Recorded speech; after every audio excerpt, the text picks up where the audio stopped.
Lääne-Virumaal Pandivere kõrgustikul peab mesilasi Mart, kes oli vaid 12-aastane, kui alustas oma teed ühes mesilastega.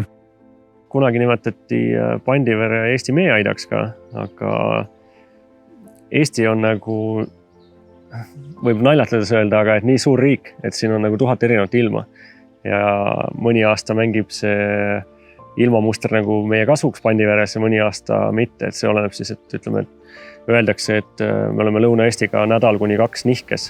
Kui näiteks on kevad varajane ja Lõuna-Eestis juba saab nagu tugevaid saake ja ilm keerab siis ära, kui meil peaks see korja olema, et siis teinekord ka maksab kätte see asukoht. Aga ma usun, et kõikidel võrdsed võimalused siin Eestis.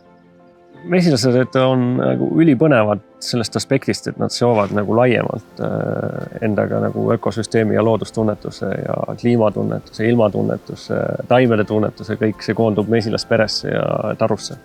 Ja see pilt, mis sa seal näed, on iga nädal erinev, igal aastajale erinev ja see annab teatud võib-olla maailma tunnetuse.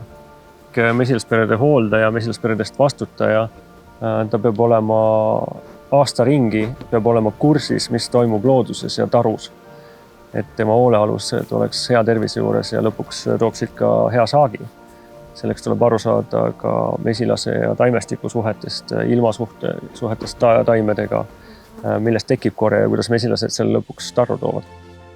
Aga need parameetrid, mis peavad selle ideaalse kombinatsiooni tekkimiseks nagu juhtuma, on nii palju ja nad on niivõrd muutliku iseloomuga, et selleks kulub aastakümneid, et lõpuks, ma arvan, öelda täie veenmusega, et saad aru, kuidas mesilased ja kust need toovad.